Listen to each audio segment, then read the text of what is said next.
छाया का खेल। जब घड़ी ने आधी रात को 12 बजा तो मेरे कमरे की दीवार पर एक ऐसी छाया उभरी जो मेरी नहीं थी। उस रात जब सारी दुनिया सो रही थी, मिर्जापुर के एक पुराने मोहल्ले में बसी छोटी सी हवेली में कुछ अनोखा होने वाला था। इस हवेली में रहता था रवि, एक 27 साल का चित्रकार जिसके कैनवास पर रंगों से ज्यादा कहानियां बोलती थीं। रवि को अकेलापन पसंद था और उसकी रातें अक्सर अपने स्टूडियो में ब्रश और रंगों के बीच बीतती थी। लेकिन उस रात कुछ ऐसा हुआ जो उसकी कला और उसकी हकीकत को हमेशा के लिए बदल देगा। बरसात की हल्की फुहार खिड़कियों को भिगो रही थी।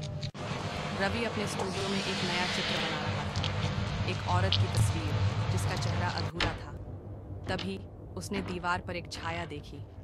वो उसकी अपनी छाया नहीं थी, ये लंबी थी और इसमें एक औरत की आकृति थी जिसके बाल हवा में लहरा। कौन है?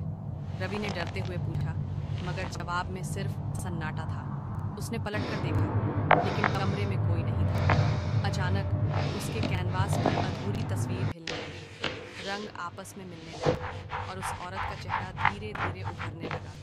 गहरी काली आंखें, होठों पर एक रहस्यमयी मुस्कान। रवि का दिल जोर जोर से धक रहा था। ये क्या हो रहा है? उसने बुदबुदाया। तभी कैनवास से एक ठंडी सांस जैसी हवा निकली और एक आवाज गूंजी, मुझे पूरा कर रवि, मुझे आजाद कर। रवि ने डरते डरते ब्रश उठाया और चित्र को पूरा करने लगा। जैसे ही उसने आखिरी रंग भरा, कमरे में एक तेज रोशनी चमकी। सामने खड़ी थी वही औरत जिसकी तस्वीर उसने बनाई थी। उसका नाम था सायली और उसकी आंखों में एक अजीब सी चमक थी। तुमने मुझे बुलाया, उसने कहा। उसकी आवाज में मिठास और खतरा दोनों थे। मैं यहाँ साल से फंसी हूँ इस हवेली की दीवारों में। तुमने मुझे आजाद किया, तुम्हें मेरी कीमत चुकानी होगी। रवि हैरान था। कीमत? मैंने तो बस एक तस्वीर बनाई, सायली ने मुस्कुराते हुए कहा। ये तस्वीर नहीं, मेरा राज है। मैं एक चित्रकार की आत्मा हूँ जिसे इस हवेली में एक श्राप ने बांध दिया था। अब तुम मेरे साथ इस श्राप में बंधोगे जब तक कोई और तुम्हारी जगह न ले ले। रवि का मन डर और गुस्से से भर गया। उसने सायली से कहा, मैं तुम्हें वापस कैनवास में भेज दूंगा। उसने ब्रश उठाया और तस्वीर को मिटाने की कोशिश की, लेकिन कैनवास पर अब कुछ और उभर रहा था, उसका अपना चेहरा। सायली हंसने लगी। तुम अब मेरे हो रवि। ट्विस्ट। तभी रवि को एक बात याद आई। उसने सुना था कि इस हवेली में एक पुराना दर्पण छिपा है जो श्राप को तोड़ डाल सकता है। वो दौड़ कर तहखाने में गया, जहां उसे एक धूल भरा दर्पण मिला।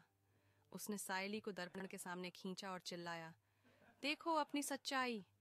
जैसे ही सायली की नजर दर्पण पर पड़ी, उसकी चीख गूंजी और वो धुएं की तरह गायब हो गई।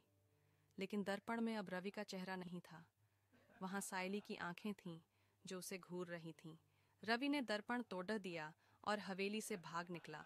वो अब मिर्जापुर में नहीं रहता, लेकिन कहते हैं कि उसकी तस्वीरें अब भी रात में हिलती हैं और उस हवेली में हर आधी रात को एक छाया दीवार पर नाचती है।